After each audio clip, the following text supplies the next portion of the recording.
Have you ever been judged before anyone even bothered to know your story? Imagine walking up to an airport counter, full of excitement for your trip, only to be told you don't belong there, that you can't possibly afford the seat you've already paid for. This is what happened to 17-year-old Malik Johnson, a bright black teen who only wanted to travel. In that single, humiliating moment, his dignity was questioned, his worth dismissed. But here's the question: if it were you standing there, with dozens of eyes watching, would you walk away quietly, or would you stand your ground? Malik made a choice that stunned not only the airline staff, but the entire nation. His story forces us to ask ourselves, what does dignity really mean? And how far would you go to defend yours? Stay with us as we step into a journey of pain, resilience, and unexpected triumph. A story that might just remind you of moments in your own life. If this moves you already, don't forget to like, share, and subscribe so you won't miss the rest of this powerful story. The hum of rolling suitcases and overhead announcements filled the vast concourse of Dallas-Fort Worth International Airport on a late summer morning. Travelers hurried past each other, families juggled strollers and boarding passes, and business people balanced laptops on their knees while waiting for boarding calls. Among the crowd, a 17-year-old moved with quiet confidence, though his hoodie and worn sneakers made him look like just another kid rushing through the terminal. His name was Malik Johnson. Malik clutched a simple black backpack over one shoulder.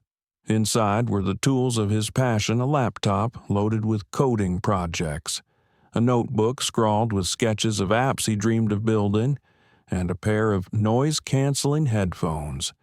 To most people around him, he looked ordinary.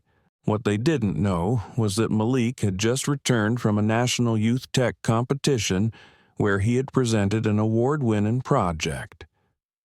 Behind the hoodie was a brilliant, calm teenager who carried not only ambition, but also the weight of expectation.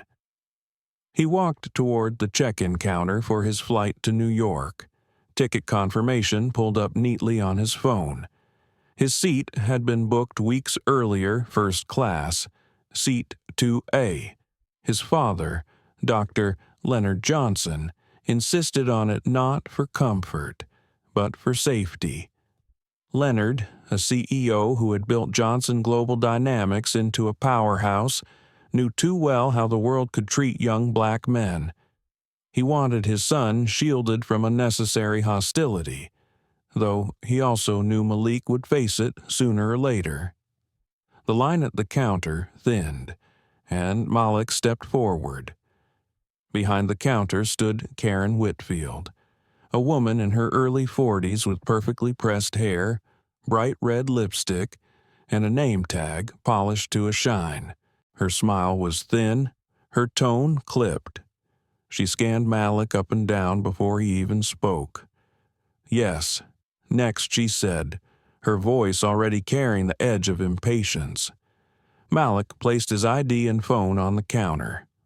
"Good morning. I'm checking in for Flight 482 to New York. Johnson, Malik Johnson." Karen's eyes flicked to the ID, then to Malik, then back to the phone screen. She typed something on her keyboard and let out a small laugh, loud enough for those nearby to hear. "First class?" she asked, eyebrows raised. "Are you sure this is correct?" Malik kept his voice steady. "Yes, ma'am. Seat 2A. Karen tilted her head, her lips curving into a smirk. "That will be $4,312.50. You're telling me you can cover that?" She let the words linger in the air, dripping with disbelief. "Maybe you should check the economy section." "Sweetie, it's more affordable." A few people in line snickered. Someone behind Malik muttered, "That's what I thought." The laughter wasn't loud. but it was sharp enough to cut. Malik felt the heat rise in his chest. His fingers tightened around the strap of his backpack. For a moment, he wanted to snap back, to throw her words right back at her. But then his father's voice echoed in his memory. "Son, dignity doesn't mean silence. It means control. Don't let their prejudice set your tone." He inhaled slowly, holding the calm. Karen leaned closer, her voice now carrying that syrupy condescension reserved for those she believed beneath her.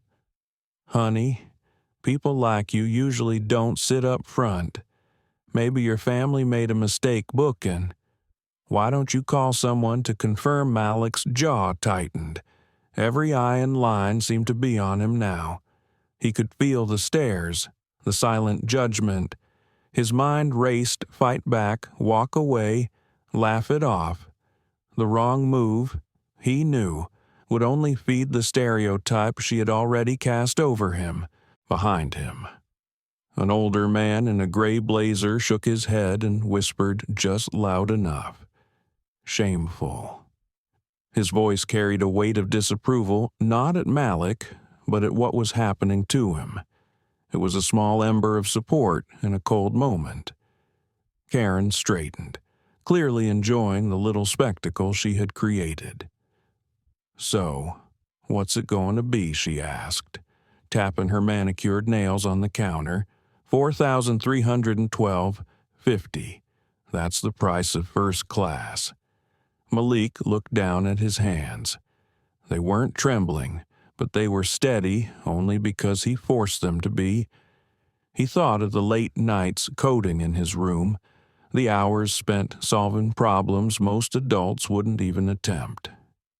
The sacrifices his father had made to build a world where Malik could focus on learning instead of surviving. This wasn't about the money. This wasn't about the seat.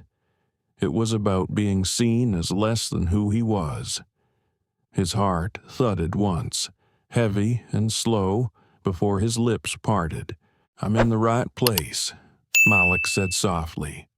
His voice wasn't loud, but it carried conviction. And as Karen blinked in mild confusion, Malik slid his hand into his backpack and pulled out a sleek black wallet. From it, he withdrew a card, metallic, weighty, unmistakable. The edges gleamed under the airport's fluorescent lights as he placed it gently on the counter. The American Express Platinum card. The laughter behind him stopped. The chatter of the line dimmed. Even Karen's smirk faltered for a heartbeat. Malik looked at her, calm and unshaken. "Will you run the card?" he asked quietly. "Or should I find someone else who can?" The concourse seemed to freeze in that moment. The metallic card rested on the counter, its edges catching the cold airport light. For a long second, nobody moved. The only sounds were the distant announcements echoing through the terminal and the faint squeal of a rolling suitcase somewhere behind the line. Karen Whitfield's eyes flicked down at the card. The polished mask she had worn cracked just slightly. She wasn't expecting this. She had imagined the boy stumbling, maybe mumbling an excuse, perhaps even walking away embarrassed. What she hadn't imagined was the glint of a platinum card staring back at her. Heavy and undeniable. Still, she tried to recover. With a tight smile, she tapped her keyboard again, buying herself time. Her voice softened, but the sharp edge remained. "You carry this card?" she asked, lifting it between two fingers as if it were a trick. "Do you even know what kind of account this is tied to?" Malik met her eyes without flinching. He didn't raise his voice, didn't explain himself. "Yes," he said simply. "Please run it," behind him. The same older man in the gray blazer whispered, this time a little louder. Unbelievable. She should be ashamed. His voice carried a current of indignation that several other passengers seemed to silently echo. One woman pulled her phone a little higher, recording the scene with quiet determination. Malik felt the weight of their stares pressing into his shoulders. He wasn't used to this much attention. Not like this. At the competition last week, all eyes had been on his work, his code projected on a massive screen, his voice steady as he explained algorithms to a panel of judges. That attention had felt right, deserved. This felt invasive, suffocating. He gripped the strap of his backpack tighter, his thoughts colliding in his mind. He wanted to shout, to tell Karen that she didn't know him, didn't know the hours he had poured into building something bigger than himself, didn't know the sacrifices his father had made. He wanted to call out every stereotype that had just been tossed in his face. But another voice pressed through the storm inside him. His father's voice. Son, the world will try to provoke you. They'll expect you to react in ways that fit their story about you. Don't give them their story. Write your own. Malik breathed slowly, grounding himself in those words. He reminded himself this wasn't about proving his worth to Karen or the people in line. This was about holding on to his dignity, about refusing to let someone else dictate how he carried himself. Karen finally slid the card across the scanner. The small machine beeped, processing the payment. The moment stretched longer than usual, or maybe it only felt that way. Malik could hear the hum of the terminal, the tapping of someone's impatient foot behind him, even the shallow hitch of Karen's breath. Then, with a sharp chime, the payment cleared, approved. Karen's forced smile wavered again. She quickly printed the boarding pass and slid it across the counter. Seat 2A, she muttered, voice suddenly flat. Enjoy your flight. Malik reached for the ticket, his hand steady now. He took the card back, slipped it into his wallet, and slid the boarding pass into his hoodie pocket. For the first time since stepping up to the counter, he allowed himself the smallest smile. It wasn't triumph, it was relief, but before he could step away, Karen leaned forward just slightly, her words hushed but sharp. Don't get too comfortable up there, she whispered. Money doesn't buy respect. Malik froze for half a second. He didn't turn around. He didn't answer. He walked forward, past the rope line, and toward security. The stares followed him still, some filled with curiosity, some with pity, some with quiet admiration. A woman with tired eyes gave him a small nod as he passed, as if to say, "You held your ground." Malik returned the nod almost imperceptibly. As he moved through the terminal, the adrenaline began to fade, leaving room for the heaviness beneath it. His chest felt tight. His father's words replayed in his mind, but so did Karen's sneer. Money doesn't buy respect. He thought about that. Thought about how many times his father had told him respect wasn't something you demanded. It was something you lived. Yet here he was, holding proof that sometimes no amount of achievement or grace could shield him from prejudice. He found a bench near the security gate and sat down for a moment. His backpack rested on his knees, and he stared at the floor, letting the noise of the terminal blur into a dull background hum. 1,000 thoughts crowded his mind. Should I have spoken up more? Should I have demanded she treat me the same as everyone else? What if I had lost control? What if Dad had been here? What would he have done? His hands curled into fists and then relaxed. He felt both anger and exhaustion, a storm and a void. A young girl nearby tugged her mother's sleeve and whispered, "Mom, why were they mean to him?" The mother shushed her gently, glancing at Malik with a mixture of embarrassment and sympathy. Malik stood up again. He couldn't sit still. He needed to move forward, to get through security, to get to his gate. He adjusted his backpack straps and walked toward the TSA checkpoint, the fluorescent lights buzzing overhead. As he pulled his laptop from the bag and placed it in a plastic bin, he caught his reflection in the glass divider, his hoodie, his sneakers, his tired eyes. For a moment, he didn't see the award-winning coder, the son of a CEO, or even the boy who had just stood his ground. He saw only what people like Karen saw a young black kid who didn't belong in a first class, and that realization stung more deeply than anything else. But then he remembered the look on Karen's face when the card cleared. He remembered the nod from the woman in line, the quiet whisper of shameful from the man in the blazer. Not everyone had stood against him. Some had stood with him, even if only in small, fleeting ways. He held on to that thought as he laced his sneakers back up after security, as he gathered his things, as he walked toward Gate C-22. The gate area was crowded.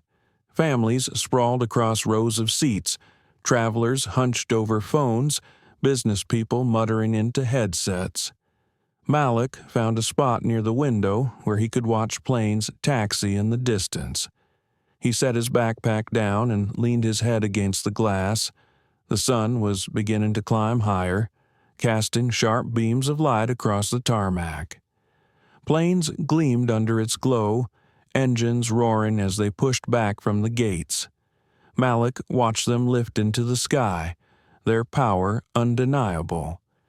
He thought about power who had it, who abused it, who tried to strip it away from others. He thought about the power of words, the power of silence, the power of choices made in moments of humiliation. For a while, he simply sat there, letting the hum of engines drown out his thoughts. But deep inside, something was shifting. This wasn't just about a seat on a plane.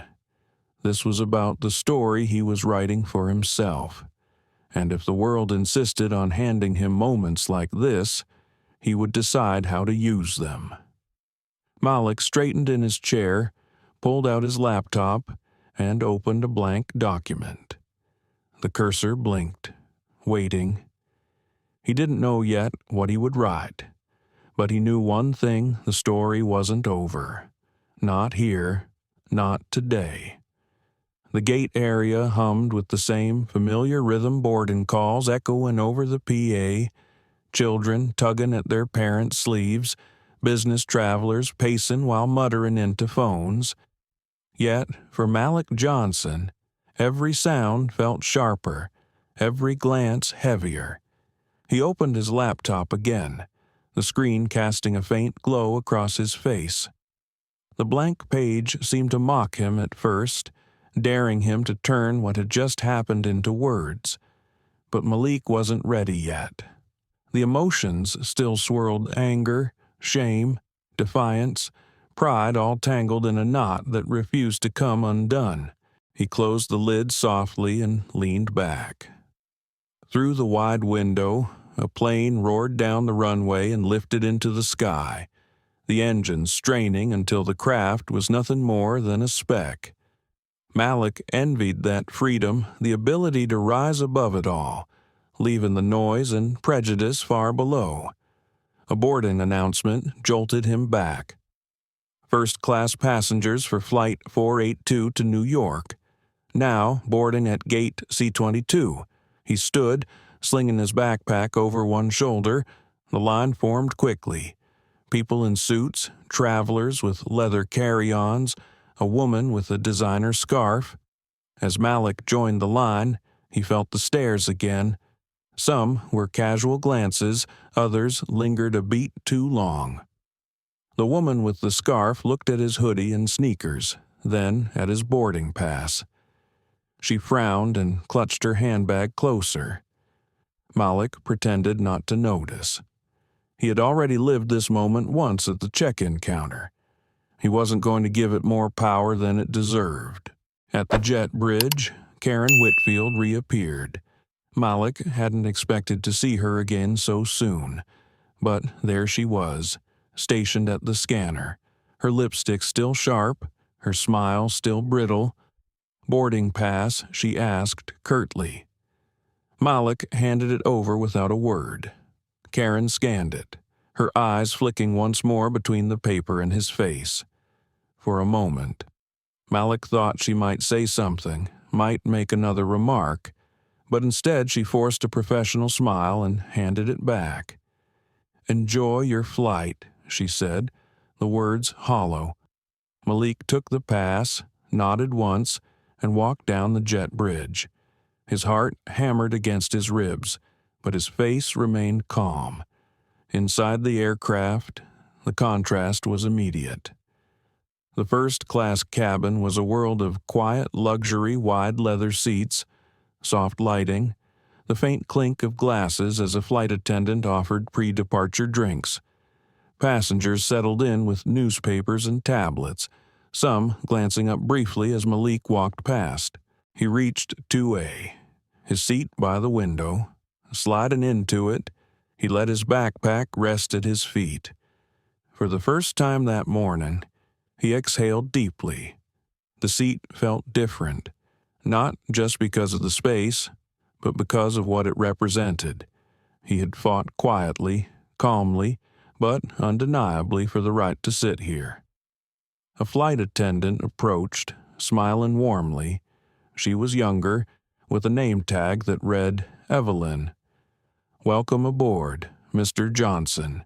Can I offer you something to drink before takeoff?" Her tone was polite, even kind. It was such a stark contrast to Karen's voice that Malik almost didn't know how to respond. "Water's fine. Thank you," he said. Evelyn returned moments later with a chilled bottle and a glass. Malik murmured his thanks, then gazed out the window as ground crew moved about the tarmac. But even as the plane filled and the captain's announcements played, Malik's mind refused to rest. He thought again of Karen's final whisper at the counter. "Money doesn't buy respect." It echoed, gnawed at him. He knew she was wrong, but he also knew the truth hidden in her words respect wasn't guaranteed, not even when you earned it 100 times over. His laptop sat idle on the tray table. He opened it once more, this time determined to write something, anything, to channel what weighed on him. His fingers hovered above the keys, then began to move. DFW Airport, August 12, 9:42 Incident with employee Karen Whitfield, behavior discriminatory, public humiliation, tone of disbelief regarding ticket purchase, witnesses, multiple passengers, at least one recorded video. The words came slowly at first, then faster, sharper. Malik didn't pour out feelings, he documented facts, line by line. He built a record, the way Karen had announced the ticket price like a joke, the sneer in her voice when she said "people like you," the laughter from those in line. He wasn't writing for himself anymore. He was writing for accountability. By the time the plane taxied, Malik had nearly a full page of notes. He saved the file, closed the laptop, and leaned back as the engines roared. The force pressed him into his seat, the plane climbing steadily into the sky. For a brief moment, Malik let himself imagine the ground falling away, not just the airport, but the sting of that encounter, the humiliation, the anger. But he knew it wasn't gone. It was waiting for him to decide what came next. As the seatbelt sign dimmed and the cabin settled into calm, Malik pulled his phone from his pocket. His thumb hovered over his father's number. He wanted to call, to tell him everything, to hear that familiar voice offering steady guidance. But he hesitated. His father had faced his own humiliations, his own battles. Malik didn't want to be just another story of "this happened to me too." He wanted to handle it, to show his father and himself that he could stand on his own. Instead, he opened his email. He typed in an address he knew well: Margaret Collins, Executive Vice President of Customer Experience at the Airline. He had seen her speak once at a conference his father attended. She was tough, unflinching, the kind of leader who believed in change. He began drafting a message, attaching the notes he had written. His subject line was simple: "Incident at DFW, request for immediate review." Halfway through typing, his hands trembled just slightly. Doubt pressed in. What if they ignore this? What if they protect her? What if this makes things worse for me later? He stared at the blinking cursor, his chest tightening. But then another thought rose above the doubt. What if they listen? What if this isn't just about me, but about the next person who stands at that counter? Malik exhaled, steadying himself. He kept typing. When he finished, the email wasn't angry. It wasn't dramatic. It was precise, measured, undeniable. He described the incident with clarity, listed the witnesses, explained the impact of being humiliated publicly, and outlined the larger issue of bias. His final line read, "Respect should not be a luxury. It should be standard." He hovered over the send button again, heart pounding. This was the moment of choice. Was he going to let Karen's words fade into just another memory? Or was he going to make sure they had consequences? He clicked send. The email whooshed into the ether, out of his hands, into the system. Malik stared at the screen for a moment, then closed his phone. His pulse still raced, but a different kind of calm settled in. He had done more than defend himself. He had taken the first step toward holding someone accountable. As the plane leveled off, Malik looked out the window again. The clouds stretched endless, glowing under the sun. He pressed his forehead lightly against the glass, letting the cool surface ground him. For the first time that day, he didn't just feel like a passenger. He felt like someone charting a course, not just for himself, but maybe for others too. The story wasn't finished. It was only beginning. The flight landed smoothly at LaGuardia, tires screeching against the runway before the aircraft slowed to a crawl. Passengers began reaching for bags, sighing with the impatience of people eager to leave. Malik sat still, letting the rush flow past him. His mind replayed the moment he pressed send on that email. The words were out there now, flying faster than the jet he had just stepped off of. When the seatbelt sign clicked off, Malik stood, hoisted his backpack, and moved into the aisle. The businessman behind him muttered something about kids in first class, just loud enough for Malik to hear. Malik didn't react. He had learned that silence was sometimes sharper than words. At the gate, the usual crowd waited, families with strollers, drivers holding placards, and an ocean of hurried strangers. Malik scanned for the familiar face of his father's assistant, but spotted someone else instead, a young man in an airline uniform, holding a small tablet.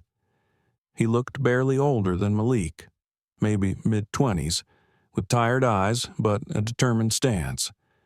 "Mr. Johnson," the man asked, stepping closer. Malik blinked. "Yes, I'm Ethan Park, Customer Experience Associate. I was asked to meet you here. Meet me by who?" Ethan hesitated, lowering his voice. "By Margaret Collins, EVP. She saw your email." Malik's chest tightened. He had expected silence, maybe an automated response days later. Not this. "She forwarded it straight to our escalation team. Ethan explained quickly. "She asked me to take your statement, make sure you're comfortable, and, honestly, to make sure you're heard." Passengers bustled around them, but Malik felt the air shift. For the first time since the incident, he wasn't alone. "Okay," Malik said slowly. "So, what happens now?" Ethan gestured toward a quiet corner by the windows. "If you're willing, we can sit. I'll document everything you remember. It won't disappear into a void. I'll personally push it up the chain." They sat in two chairs tucked away from the stream of travelers. Ethan opened his tablet, stylus ready. Malik studied him for a moment. The uniform shirt looked a size too big, the badge slightly tilted, but there was something steady in his eyes. "Before we start," Ethan said softly, "I just want to say I saw the video." Malik's head snapped up. "Video?" Ethan nodded. "Someone recorded the counter. It's already online. People are sharing it." A surge of heat rushed through Malik. Part of him dreaded what the footage showed: the humiliation, the laughter, but another part of him felt relief, proof, evidence. It wasn't just his word anymore.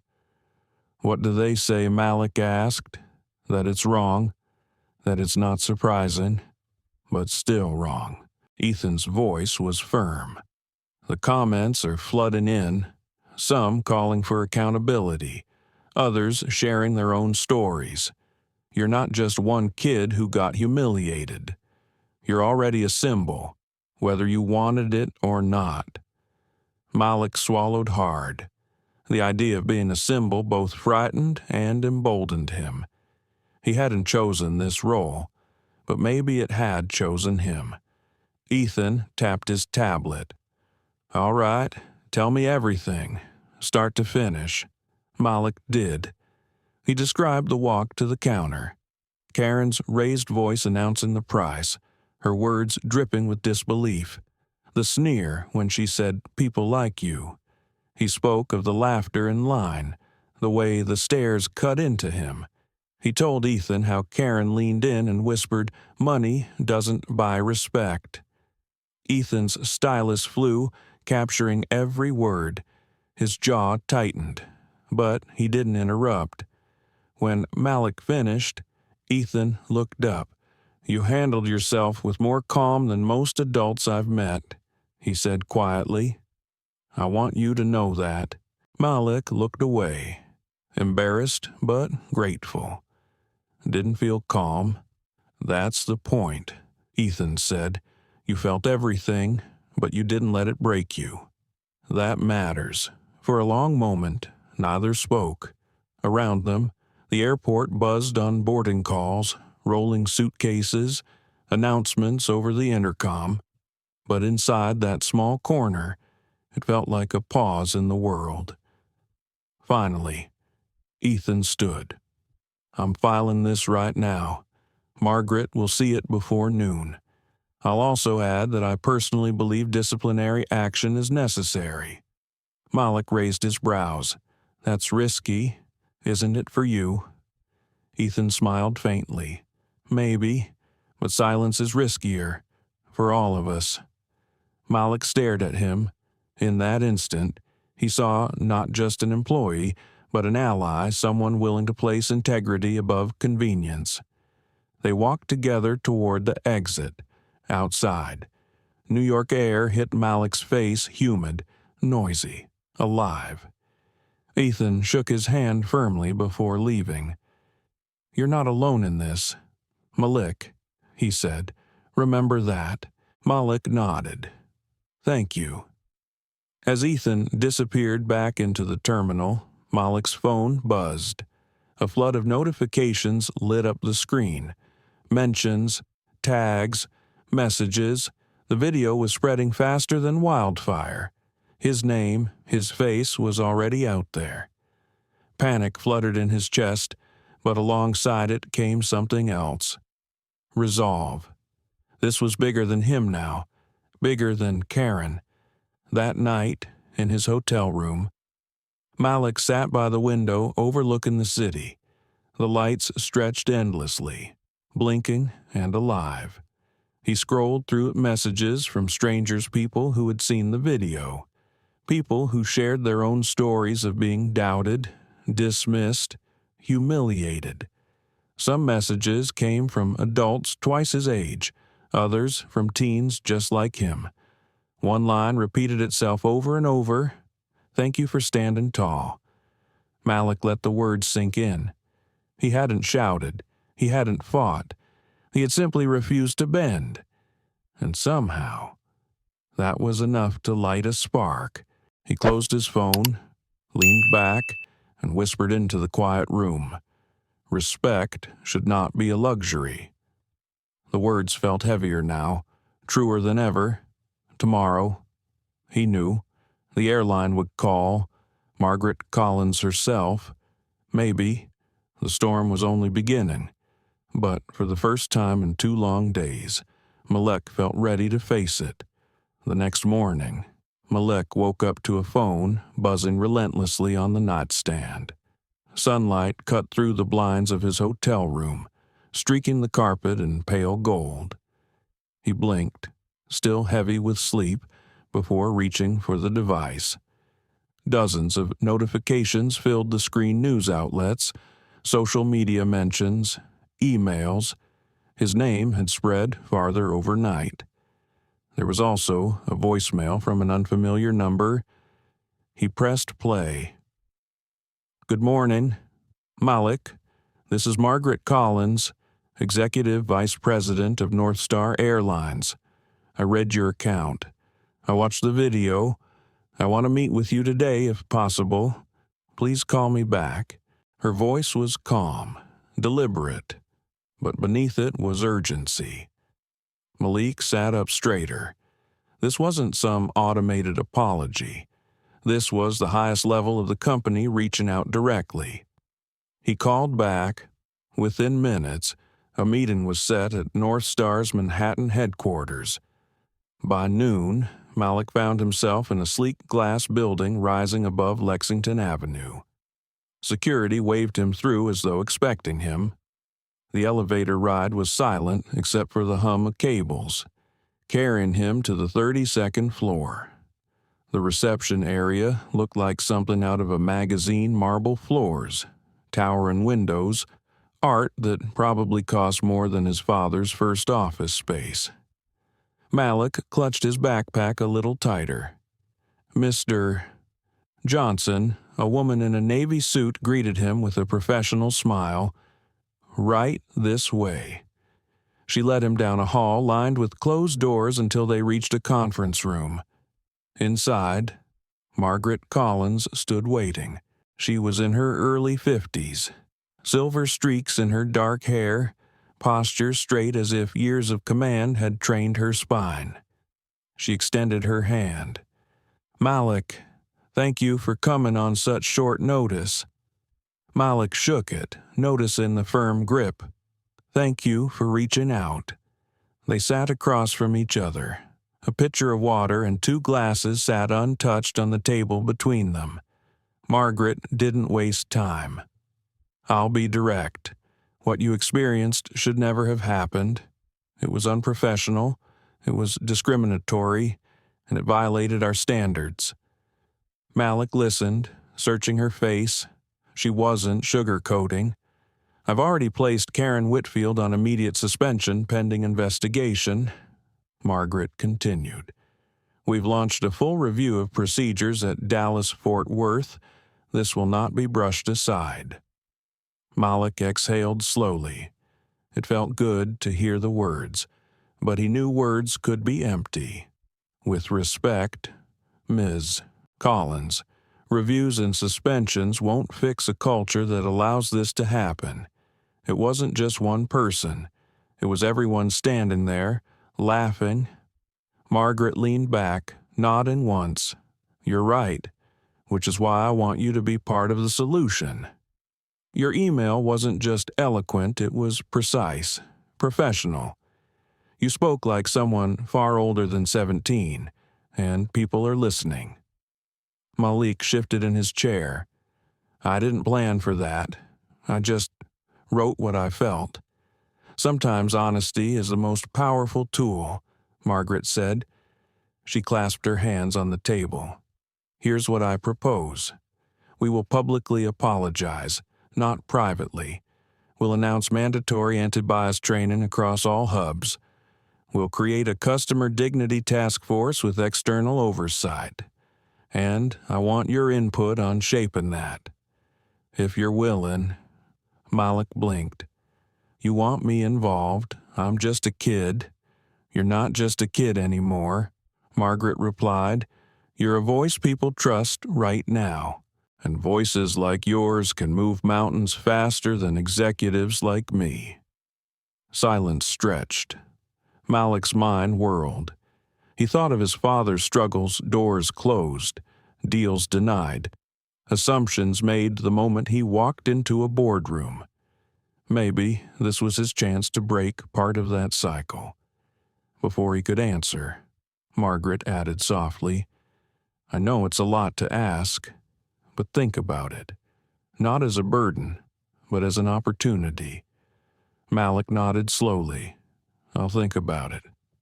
At that moment, the conference room door opened. To his shock, Karen Whitfield stepped in, flanked by HR. Her face was pale, lips pressed tight. She avoided Malik's eyes. Ms. Collins, HR said, per your request, Karen is here to provide her initial response. Margaret gestured firmly. Fine, sit. Karen sat stiffly, finally glancing at Malik. There was no trace of the arrogance she'd shown at the counter. Karen, Margaret began, you know why we're here. I want you to explain your behavior. Karen shifted uncomfortably. It was a misunderstanding. The system showed a high fare, and I simply... You raised your voice, Margaret cut in. You mocked him.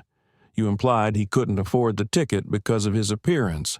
The video is clear. Karen's eyes flicked to Malik again, almost pleading. I didn't mean... You meant exactly what you said, Margaret snapped. Her voice carried steel. We are not debating intent. We are confronting impact. The room fell silent. Malik felt his pulse hammering. This was the confrontation he had imagined in 100 different ways, but seeing it unfold in reality left him almost lightheaded. Karen lowered her gaze. I made a mistake. Margaret's eyes narrowed. A mistake that damages lives and reputations. You've been with this company 15 years. You knew better. HR took notes quietly. Malik finally spoke, his voice steady. Ms. Whitfield, do you know what you said to me that money doesn't buy respect? You're right about one thing it doesn't, but neither does your uniform. Respect comes from how we treat people. Karen looked up, stunned. She opened her mouth, then closed it again. Margaret nodded approvingly. Well said, Malik. She turned back to HR. Karen is suspended indefinitely pending termination review. Effective immediately. Karen's shoulders slumped as if the air had been knocked out of her. She stood shakily, escorted out by HR. The door clicked shut behind her. For a long moment, the room was silent. Margaret exhaled. That was necessary. But this isn't just about one person. It's about us as a company. Malik, I meant what I said.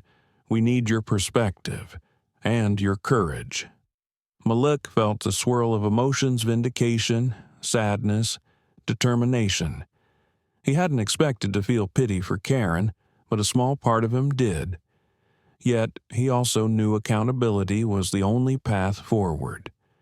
He met Margaret's gaze. All right, if my voice can help change something bigger than me, then I'm in. Margaret smiled faintly. Good. Then let's get to work. Outside the conference room, The city pulsed with noise and motion, but inside, a new chapter had begun, one where a teenager's quiet dignity would push an airline, and perhaps an entire industry, to reckon with its conscience.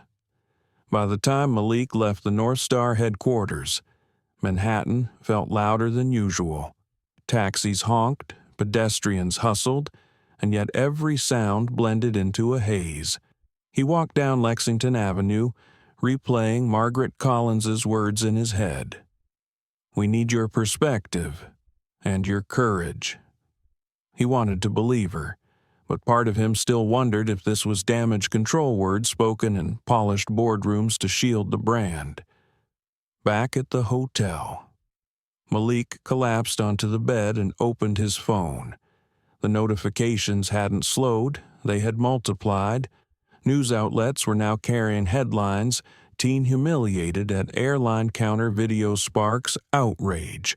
North Star faces racial bias allegations after viral clip." Each article included screenshots of Karen Whitfield at the counter, mouth open mid-sentence. Malik standing with his backpack, expression calm but wounded. The video had been viewed over 2 million times in less than 24 hours. His social media inbox was overflowing messages from strangers, classmates, even distant relatives. Some wrote encouragement, others shared stories of their own humiliations. A few spewed venom, accusing him of exaggerating or seeking attention. Malik scrolled past those quickly, but they left a sting. Then came a message from someone unexpected, a history teacher from his old middle school. "I'm proud of you, Malik. You always carried yourself with quiet dignity. Don't let them silence that." He read it twice, then closed his eyes. That word again, dignity. Why did it feel heavier now? Like a mantle he hadn't asked to wear the next morning. Malik's father finally arrived in New York. Dr. Leonard Johnson strode into the hotel lobby with the quiet command of a man who had fought 100 unseen battles. His tailored suit fit perfectly, but it was his presence, not his clothes, that made people step aside. "Son," Leonard said, pulling Malik into a firm embrace. "You okay?" Malik nodded against his father's shoulder. "I think so." They sat in the lounge, a quiet corner away from curious eyes. Leonard listened as Malik described everything: the ticket counter, the laughter, the whisper about respect, the meeting with Margaret. Leonard's expression hardened, lines deepening around his mouth. "I've been there," he said finally. "Boardrooms, airports, restaurants, different places, same treatment. They see the color of your skin before they see the content of your character." Malik stared at him. "How did you handle it?" Leonard exhaled slowly. "By surviving. By proving them wrong again and again until they had no choice but to reckon with me. But times are changing. Malik, you don't just have to survive. You can change the system." Malik swallowed. "I don't know if I'm ready for that." Leonard placed a hand on his shoulder. "You don't get to choose when history knocks. You only choose whether to answer." Those words settled deep into Malik's chest. Later that afternoon, North Star released a public statement. Margaret herself appeared on camera, flanked by the company logo. "To our customers and to Malik Johnson," she said firmly, "we apologize. What happened at Dallas-Fort Worth was unacceptable. North Star will not tolerate discrimination in any form, effective immediately. We are implementing mandatory anti-bias training across all stations, creating a customer dignity task force with external oversight, and reviewing every complaint with transparency. Malik, your voice has been heard, and it matters." The video spread instantly. Some praised the airline's accountability. Others dismissed it as corporate spin. But one thing was undeniable. Malik's name was everywhere now. By evening, television trucks lined the street outside the hotel. Reporters waited with microphones, hoping for a quote. Malik stayed inside, overwhelmed. Ethan Park texted him, "Hang in there. The world is watching, but you're not alone."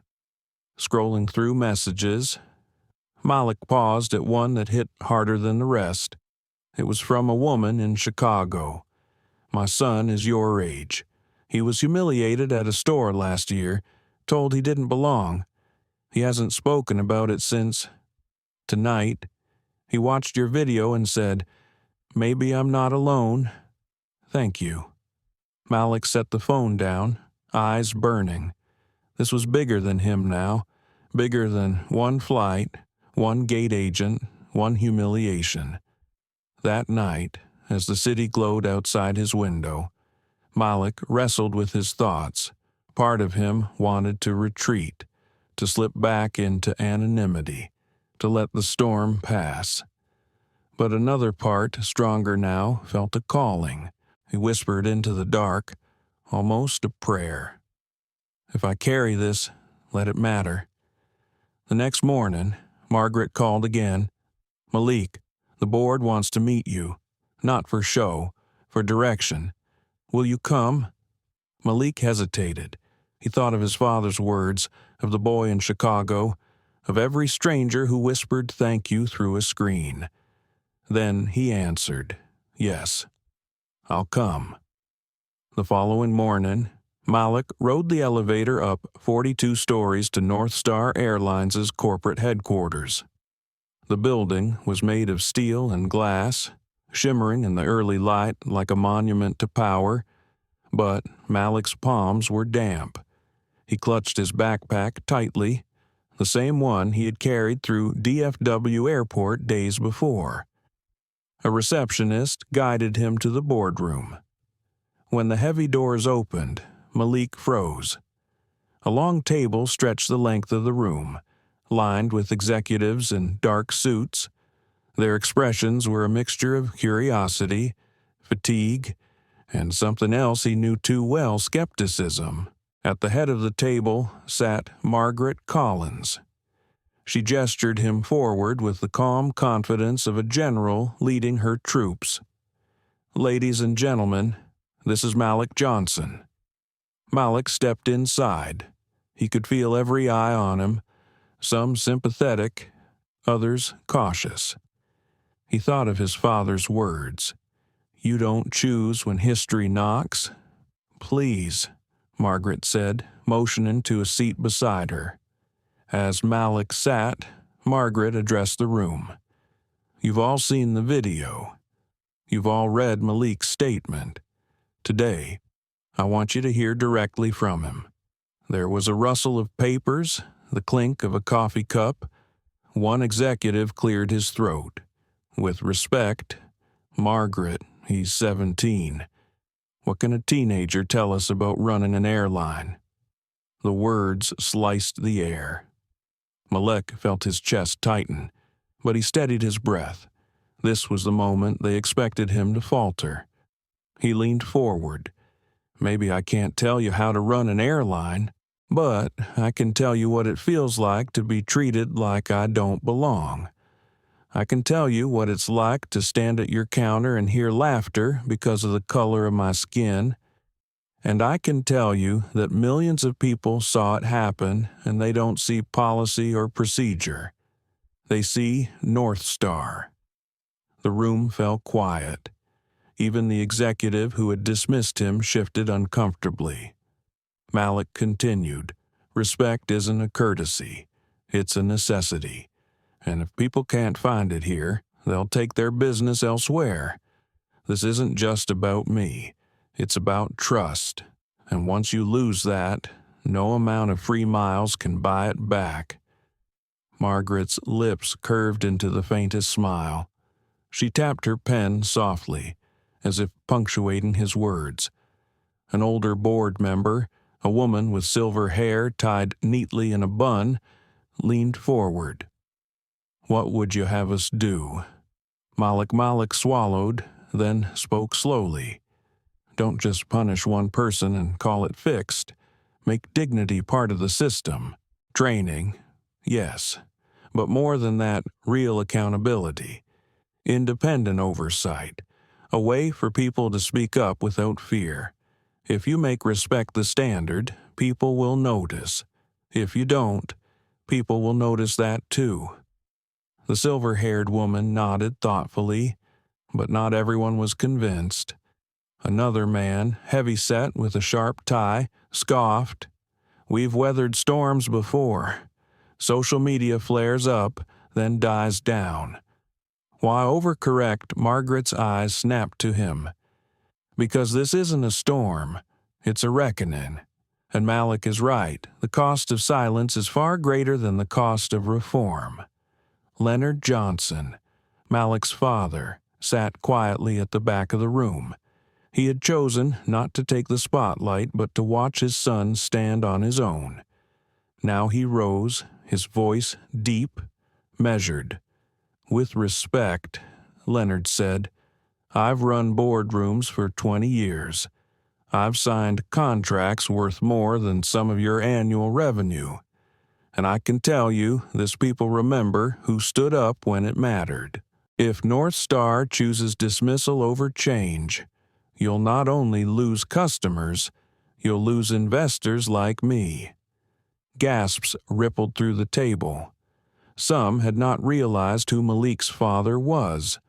The weight of his presence shifted the balance instantly. The heavy-set executive stammered, "Dr. Johnson, we value." Leonard raised a hand. "Value isn't words. Value is action. My son shouldn't have had to carry this weight, but he did. And now, the world is watching what you do next." Silence blanketed the room. Malik's heart pounded. He looked at his father, gratitude shining in his eyes, but he also knew he had to finish this himself. He turned back to the board. "You don't need me to tell you what's right. You already know. The question is whether you'll do it, whether you'll choose respect over convenience." For a long moment, no one spoke. Then Margaret broke the silence. "I propose a vote. Effective immediately, the formation of the Customer Dignity Council. Mandatory training overseen by independent civil rights partners, and transparent reporting of all discrimination complaints." Those in favor hands rose one by one. Hesitant at first, then with growing conviction. Even the heavy-set executive lifted his hand, albeit reluctantly. "All opposed?" Margaret asked. "No hands." She turned to Malik. "The motion passes unanimously." "Malik, this wouldn't have happened without you." Malik felt his throat tighten. He nodded, words failing him. As the meeting adjourned, executives filed out quietly, the weight of history pressing on their shoulders. Margaret remained behind, placing a hand on Malik's shoulder. "You reminded us what this company should stand for. Don't ever doubt the power of your voice." Leonard joined them, resting a proud hand on his son's back. "You stood taller than I ever did at your age," he said softly. Malik exhaled, the tension finally leaving his body. For the first time since that humiliating day at the ticket counter, he felt not just vindicated, but transformed. He wasn't just the boy who had been doubted, he was the young man who had demanded respect and been heard. Outside the skyscraper, the city roared on, but inside Malik's chest, a quiet fire burned steady, a promise to himself this was only the beginning. 2 days after the boardroom vote, Malik sat on the edge of his hotel bed staring at the television. Every major network seemed to be replaying the same 30-second clip, Karen Whitfield's raised voice, his calm reply, the stunned faces in line behind him. Anchors debated the meaning of it. Experts weighed in on systemic bias in travel, and hashtags filled the bottom of the screen. Respect for Malik. North Star reckoning. Dignity in the air. His face was everywhere now. Strangers recognized him in the hotel lobby, in the coffee shop across the street, even on the short walk to Central Park. Some wanted selfies. Others offered quiet words of encouragement. A few whispered insults, just loud enough to sting. Malik felt caught in a storm he had never asked to enter. Dr. Malik Johnson, his father, noticed the weight pressing down on his son. One evening, he joined Malik by the window, the skyline glowing outside. "You don't have to carry this alone," Leonard said softly. Malik shook his head. "But I can't just walk away either. People are writing to me, kids, parents, even strangers overseas. They're telling me their stories, things they've never said out loud. If I go silent, what does that say to them?" Leonard placed a hand on his shoulder. "It says you're human, and humans need rest. Courage isn't just speaking up, it's also knowing when to breathe." Malik let the words sink in, but he knew there was no turning back. The world had placed him on a stage, and the curtain was already up. The next morning, Margaret Collins called. "Malik, the media is requesting an interview. Not with us, with you.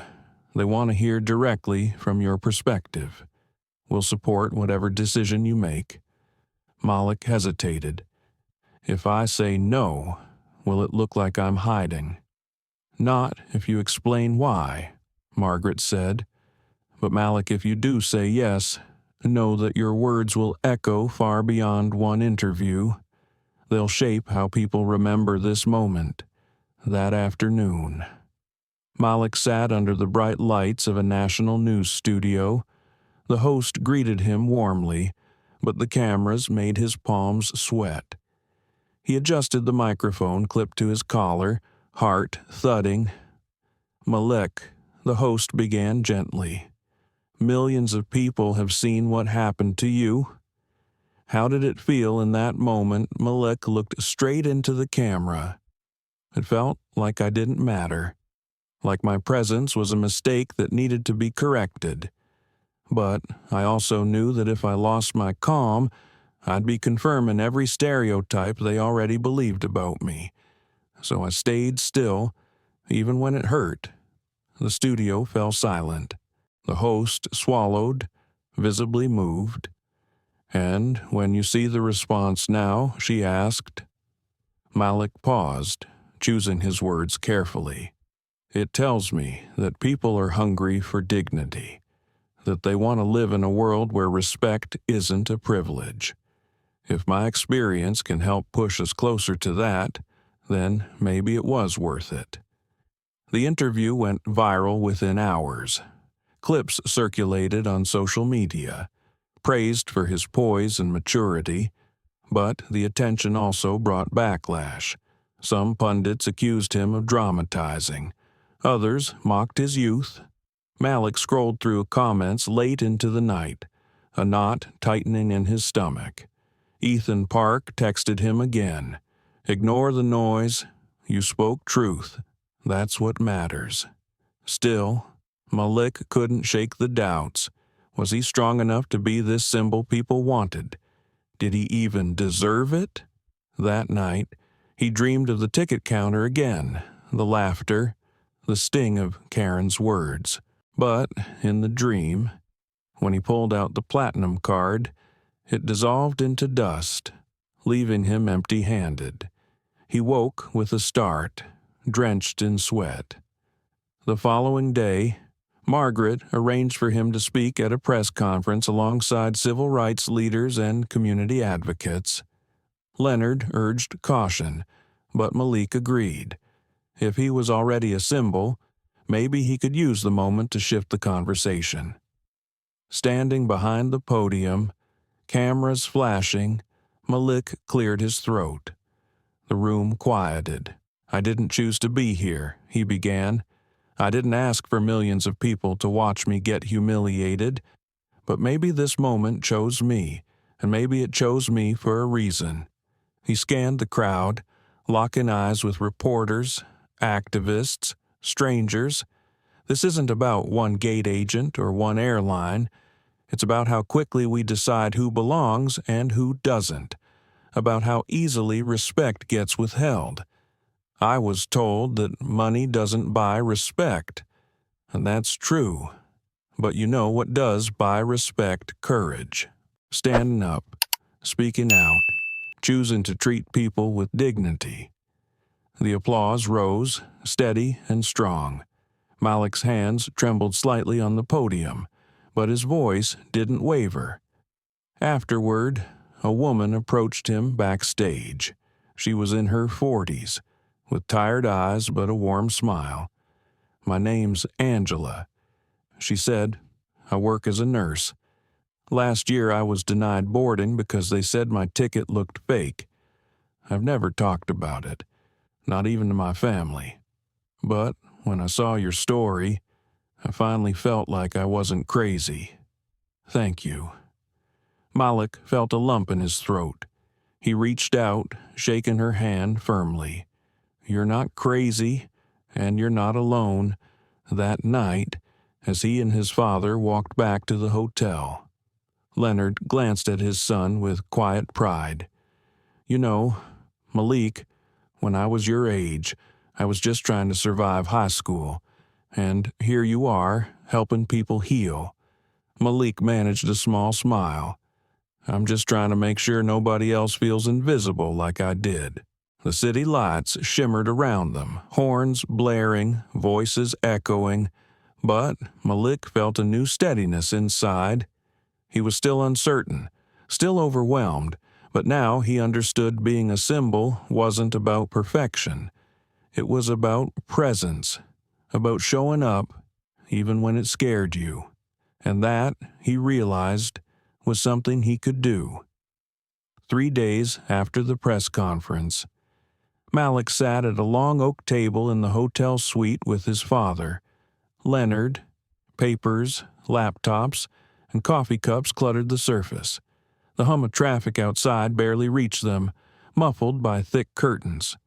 Malik rubbed his eyes. He hadn't slept well in days. Leonard spoke softly but firmly. "Son, things are moving fast. Too fast. Civil rights groups have reached out. Lawmakers are calling for hearings. And now the Department of Transportation wants to meet." Malik's stomach tightened. The government. Why me? Because your story isn't just personal anymore. Leonard said, "It's become a mirror, and Washington is watching." Malik leaned back, staring at the ceiling. He thought of the thousands of messages flooding his phone, the interviews, the faces of strangers thanking him for speaking. He also thought of the nightmares Karen's voice echoing, the laughter, the platinum card turning to dust. He felt both strong and fragile, like glass holding fire. That afternoon, Margaret Collins arrived at the suite. She looked weary, dark circles under her eyes, but her posture was still unyielding. She set a folder on the table. "The Senate Transportation Committee is opening an inquiry," she said. "They want testimony. They'll be calling airline executives, union leaders, and you." Malik's pulse quickened. "Me, I'm 17, which is exactly why they want you," Margaret said. "You represent the human side, the raw truth that statistics can't capture." Leonard crossed his arms. "He's a kid. Margaret, I won't let them chew him up on national television." Margaret met his gaze evenly. "I understand your fear. But Leonard, your son is already on every screen in America. Protecting him doesn't mean hiding him. It means preparing him." Silence stretched. Malik felt the weight of both their eyes, torn between his father's instinct to shield and Margaret's push to step forward. Finally, Malik spoke. "If I don't go, people will think I'm backing down. And if I do go, maybe I can say something that matters." Leonard exhaled slowly, resignation and pride mingling. "Then we'll make sure you're ready." The next week blurred into a whirlwind of preparation. Civil rights lawyers coached Malik on how to handle questions. Margaret's team rehearsed possible scenarios. Leonard drilled him on staying calm under pressure. But at night, Malik still lay awake, staring at the ceiling, wondering if he had the strength. The day of the hearing arrived with gray skies over Washington. D.C., the Capitol dome loomed as their car pulled up. Crowds lined the steps, some holding signs that read, "Respect is not optional," and "Dignity in the air." Cameras flashed, voices called his name. Malik clutched his father's hand before letting go, walking into the building with measured steps. Inside the committee chamber, senators filled the dais, papers stacked before them. Airline executives sat stiffly in suits. Margaret was there too, composed and ready. When Malik took his seat at the witness table, a murmur rippled through the crowd. The chairwoman, Senator Alvarez, adjusted her glasses. "Mr. Johnson, thank you for being here. Could you begin by telling us, in your own words, what happened to you at Dallas-Fort Worth Airport?" Malik swallowed, microphone inches from his mouth. He felt his father's presence behind him, steady as an anchor. "It started with a question that wasn't really a question," Malik said slowly. "A gate agent looked at me, looked at my ticket, and decided I didn't belong." She raised her voice so everyone could hear. "She told me the price like it was impossible for someone like me, and when I paid, she whispered that money doesn't buy respect." The chamber was silent except for the scratch of pens. Malik continued, voice steadying as he spoke. "That moment wasn't just about me. It was about every person who's been told they don't belong. Every time respect is withheld because of the way someone looks. I didn't shout. I didn't fight. I just stood there. But millions of people saw what happened and they recognized their own pain and mine." Senator Alvarez leaned forward. "And what do you hope comes from this?" Mr. Johnson Malik met her eyes. "That airlines, and not just airlines, but every institution understand that respect isn't optional, that there must be systems in place to protect dignity, and that when those systems fail, there's accountability." The words echoed in the chamber. For a moment, Malik forgot his age, his nerves, the cameras. He felt only clarity, as if the truth was speaking through him. After hours of testimony, the session adjourned. Malik stepped outside to a sea of reporters. A woman shoved a microphone toward him. "Malik, do you see yourself as an activist now?" Malik paused, then answered with quiet conviction. "I see myself as someone who refused to be invisible. If that's activism, then maybe we all need to be activists." That night, back in the hotel, Leonard embraced his son tightly. "You carried yourself like a man today," he said, his voice thick. Malik leaned into his father's shoulder. "I was terrified. Courage isn't the absence of fear," Leonard murmured. "It's walking through it anyway." Malik closed his eyes, letting the words settle. For the first time, he felt not just like a symbol, but like a bridge between pain and possibility, between silence and change. 2 days after the Senate hearing, Malik woke up in the hotel room still feeling the weight of the moment. His voice had been replayed on news networks, his face splashed across newspapers and podcasts. Yet when he looked at himself in the bathroom mirror, He still saw a teenager with dark circles under his eyes, trying to figure out how to be strong while his heart sometimes ached with doubt. Leonard knocked softly on the door. "Son, breakfast is here."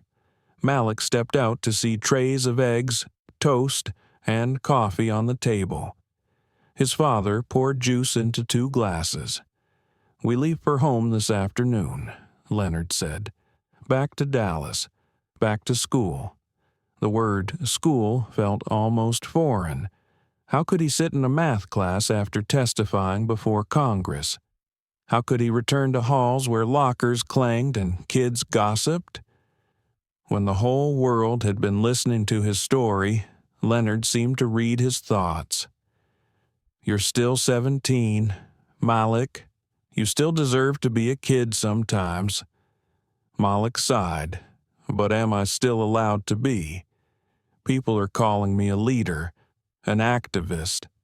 Some say I'm a symbol. I just wanted to get on a plane." "Dad." Leonard reached across the table, gripping his son's hand. "That's exactly why your voice matters, because you never asked to be a symbol. You just wanted fairness. That's what makes your truth so powerful." Later that day, on the flight back to Dallas, Malik felt every passenger's gaze. Some smiled with recognition, others whispered. A flight attendant, a middle-aged black woman, leaned down and whispered, "We're proud of you, baby. Don't ever forget that." Malik smiled faintly, warmth softening the tension in his chest. But as the plane cruised, he stared out the window at the endless clouds, and doubts returned. What if nothing changed? What if the world used his story for headlines and then moved on?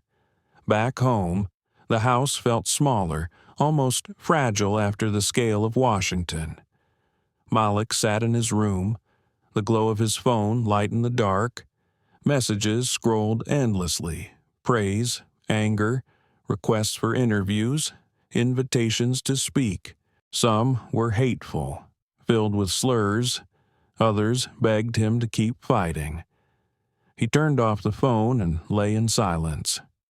For the first time in weeks, he allowed himself to cry, not the strong tears he'd shown in public, but soft, private ones that soaked the pillow. The next morning, Leonard found him at the kitchen table, staring at his untouched cereal. "Rough night," Malik nodded. "I feel like I'm carrying something too big, like the whole world wants me to lead them somewhere, but I don't even know the way." Leonard pulled out a chair. "I know that feeling. When your mother died, I felt the same.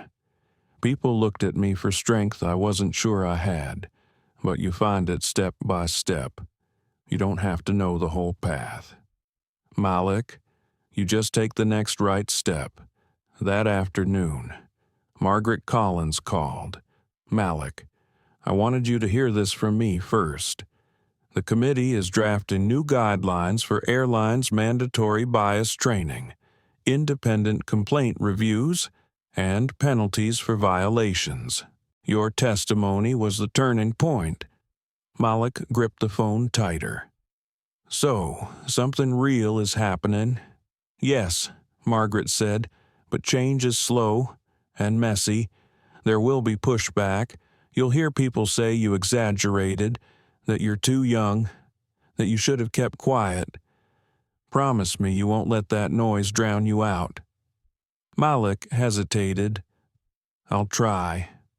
That night, Malik sat at his desk and opened a notebook. Instead of writing homework assignments, he began to jot down his thoughts. Sentences tumbled out about dignity, about belonging, about the quiet ache of being doubted before you even open your mouth.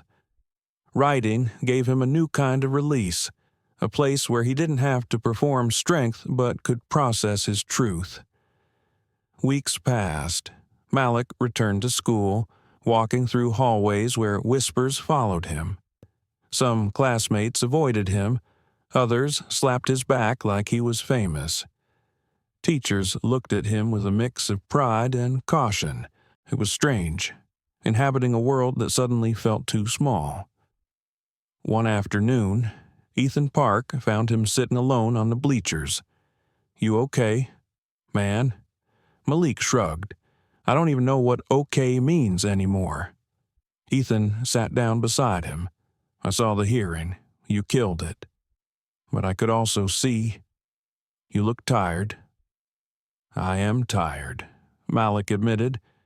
"Sometimes I wish none of this had happened, that I could just be normal." Ethan leaned forward. "But if you were normal, none of this would change, and maybe that's the point. You're not normal, you're necessary." Malik let the words sink in. They didn't erase the exhaustion, but they reminded him that his struggle was bigger than himself. By the end of the month, news broke that Karen Whitfield, the gate agent, had been formally terminated after an internal investigation confirmed her discriminatory conduct. The announcement sparked heated debate. Some said it was justice. Others called it overreaction. For Malik, it was both relief and discomfort. He didn't want revenge, he wanted transformation.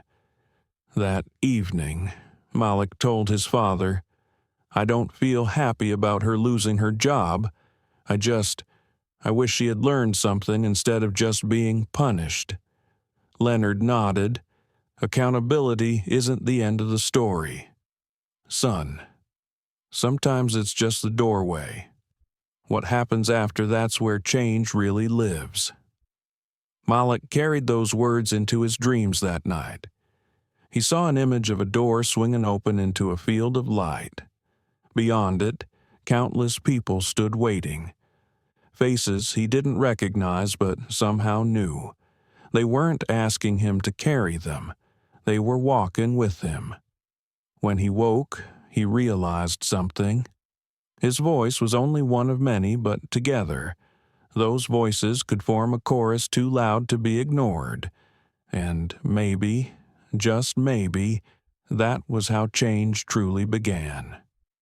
2 weeks after Karen Whitfield's termination became public, Malik thought things might calm down. But calm was a luxury he didn't get to keep. One Friday afternoon, as he sorted through homework on his desk, Leonard walked in holding an envelope. Something came in the mail, his father said. He placed the envelope gently on the table. The letterhead read National Civil Rights Leadership Summit, Washington, D.C. Malik opened it with trembling fingers. The words leapt off the page. "We invite Malik Johnson to deliver the keynote address at our annual summit." His stomach dropped. A keynote? He was 17. He hadn't even finished senior year. What could he possibly say to an audience filled with congressmen, CEOs, activists, and survivors? Leonard studied his son's face. "I know what you're thinking. Too much. Too soon." Malik nodded. "Exactly.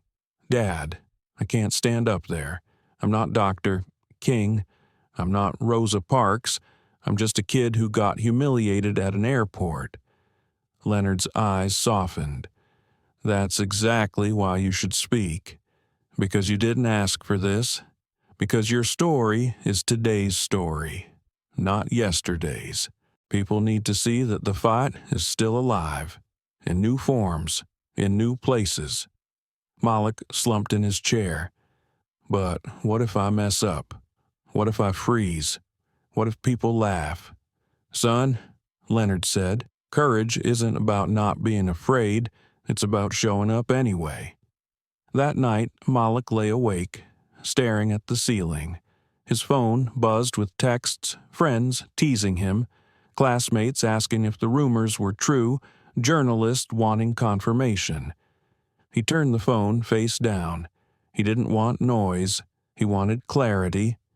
The following week at school, whispers followed him again. In the cafeteria, 2 students approached. "Hey, Malik, we saw your name trending again," one said. "You gonna be famous now?" The words weren't cruel, but they stung. He wasn't chasing fame. He was just trying to exist with dignity. Later that afternoon, Ethan Park joined him in the library.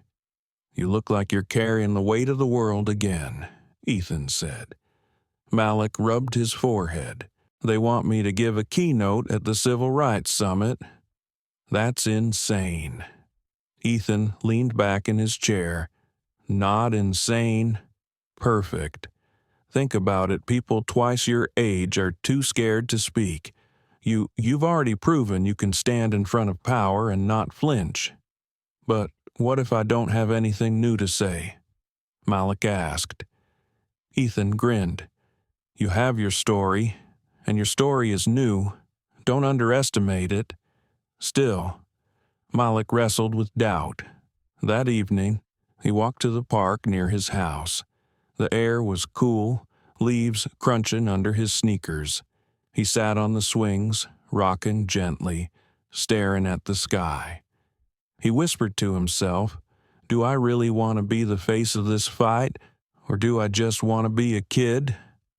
A small voice behind him broke his thoughts. "You're Malik Johnson, right?" He turned to see a little girl, no older than 10, holding her mother's hand. The girl's eyes sparkled with recognition. "I saw you on TV. You stood up for yourself. My teacher showed us the video." Malik blinked, caught off guard. "Oh, yeah, that was me." The girl smiled shyly. "It made me feel brave. When kids at school are mean, I think about you not giving up." Her mother squeezed her daughter's shoulder. "Thank you for giving her that gift." As they walked away, Malik felt something shift inside. Maybe this wasn't about fame or speeches or headlines. Maybe it was about moments like this, quiet, unexpected moments where his story gave someone else courage. When he got home, he found Leonard waiting at the kitchen table with a pen and paper. "If you're going to do this keynote, you don't have to figure it all out tonight. Just start with a few words. What's the one thing you want people to remember?" Malik sat down, heart pounding. Slowly, he wrote, "Dignity is not a privilege. It's a right." The words stared back at him, simple but strong. They weren't perfect, but they were true. Over the next week, Malik drafted, erased, and redrafted. Sometimes he felt powerful, other times paralyzed. He imagined standing on stage, lights glaring, eyes watching. In some daydreams, he stumbled. In others, he soared. Leonard watched the process patiently. One night, he told his son, "Perfection isn't the goal. Honesty is. People don't want a polished speech. They want your truth." The night before the summit, Malik barely slept. He paced the hotel room, reciting lines, forgetting them, starting over. His chest tightened with fear. Leonard finally placed a hand on his shoulder. "Enough rehearsing. Trust yourself." The next morning, the ballroom buzzed with hundreds of guests. Cameras lined the back. Malik stood behind the curtain, palms sweaty, heart racing. He whispered to himself, "Dignity is not a privilege. It's a right." When the announcer called his name, Malik stepped onto the stage. The spotlight blinded him for a moment, but then he saw faces young, old, black, white, brown, all waiting, all listening. He took a deep breath. "Good morning. My name is Malik Johnson. Some of you may know me as the teenager who was told he couldn't afford his own ticket." A murmur swept the room. Malik's voice steadied. "But I'm not here to talk about a ticket. I'm here to talk about dignity. Because when a system questions whether I belong before even checking my boarding pass, it's not just me who suffers. It's all of us. It's our belief in fairness. It's our trust in each other. The audience leaned in. Malik felt the fear in his chest transform into fire. I'm 17. I don't have all the answers, but I know this no one should have to flash a platinum card just to prove they deserve respect. Applause broke out, growing louder until the room thundered. Malik stood taller, the weight lifting from his shoulders. For the first time, he wasn't just surviving the story, he was shaping it. And in that moment, he knew his voice was only beginning to matter. The applause at the summit echoed in Malik's ears long after he left the stage. He had walked off, trembling, but with a quiet strength pulsing through his chest. Reporters swarmed. Cameras flashed. Microphones hovered. For once, Malik didn't shrink from them. He answered with honesty, sometimes pausing to find the right words, but never hiding his truth. That night, back in the hotel, he sat by the window watching the city lights blur into streaks. Leonard joined him with 2 mugs of cocoa. "You did it, son," he said softly. Malik let out a long breath. "I was terrified. Dad." My hands were shaking the whole time. Leonard chuckled. "Courage looks like that sometimes. Shaking hands, but steady voice." Malik smiled faintly. "Do you think it mattered? Will it really change anything?" Leonard gazed out at the skyline. "Change doesn't happen in thunderclaps, Malik. It happens in raindrops that wear down stone. Today, you added your drop. Enough drops can carve canyons." Those words stayed with Malik in the weeks that followed. Back home in Dallas, life settled into a strange rhythm. He returned to school, balancing homework with interviews, practices with speeches. Some classmates teased him, calling him Mr. Senator. Others looked at him with admiration. A few avoided him altogether, unsure how to treat someone whose life had shifted so dramatically. One afternoon, Malik found himself sitting on the bleachers after basketball practice. The gym was empty, except for the sound of his own breathing. He whispered aloud, "Am I really meant to carry all this?" Ethan appeared, tossing his backpack onto the floor. "Still doubting yourself?" he asked. Malik shrugged. "Every day." Ethan sat beside him. "Then maybe that's a good thing. People who never doubt themselves usually stop listening. You keep questioning. That's why people trust you." Malik looked at his friend, the weight in his chest easing. Sometimes it wasn't about having answers. It was about having people who reminded you to keep going. In early spring, Malik and Leonard received another letter. This one came from the Department of Transportation. They were formally adopting new airline guidelines, mandatory bias training, transparent complaint systems, and independent audits. Malik's testimony was cited in the report. Reading his name in an official government document made Malik's throat tighten. He wasn't just a headline anymore. His story had become part of policy. Yet, with recognition came backlash. Online trolls accused him of exaggerating, of seeking attention, of being handed opportunities he didn't earn. Malik scrolled through the comments late one night, his chest aching. He whispered, "Why do they hate me for telling the truth?" Leonard entered quietly, placing a hand on his shoulder. "Son, remember, some people fear change because it forces them to see what they denied.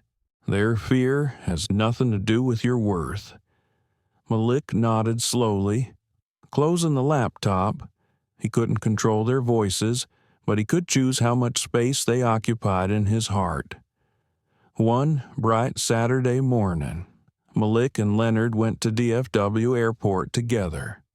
For the first time since the incident, Malik was ready to fly again. As they checked in, a young ticket agent smiled warmly. "Welcome, Mr. Johnson. We're honored to have you today." Her tone wasn't performative, it was genuine. Malik's shoulders relaxed. As he boarded, he noticed a few passengers watching him with recognition. One elderly black man reached out, gripping Malik's hand. "You gave us all a voice up there," he said. Malik swallowed hard, nodding. Sometimes the quiet acknowledgments meant more than the loud applause. When Malik settled into his seat, he pulled out his notebook. He had begun filling it with fragments, phrases, thoughts, questions. On the first page, in bold letters, remained his mantra: "Dignity is not a privilege, it's a right." The plane lifted into the sky. Malik stared out at the clouds, the horizon stretching endlessly ahead. For the first time since that awful day at the check-in counter, he felt not just the sting of memory, but the promise of future. Months later, Malik stood at his high school graduation. His name was called, and the gym erupted with cheers. Cameras flashed, his classmates clapped, his father's eyes glistened with pride. As he walked across the stage, Malik thought of the journey humiliation at a counter, fear in his chest, courage on a stage, hope in a little girl's smile. When it was his turn to speak as class representative, Malik looked out at the sea of faces. He spoke slowly, clearly, letting each word breathe. "We've all learned something this year," he said. "That dignity isn't about titles or money or even age. It's about how we see each other. It's about choosing respect, even when it's not easy." I was reminded of that lesson in the hardest way. But I stand here today grateful because from pain we found purpose. The room rose to its feet, applause thundering. Leonard stood tall, tears streaming as he whispered, "That's my boy." Later, at the celebration dinner, Malik's phone buzzed with a new email. It was from the White House, inviting him to join a youth advisory panel on civil rights. Malik closed his eyes, inhaling deeply. Another doorway had opened, but before answering, he looked at his father, at Ethan laughing across the table, at the friends clinking glasses around him. For now, it was enough just to belong here, in this moment, surrounded by love and possibility. As the night wound down, Malik stepped outside, the warm air wrapping around him. He looked up at the stars, a quiet smile spreading across his face. His story had begun with someone telling him he didn't belong.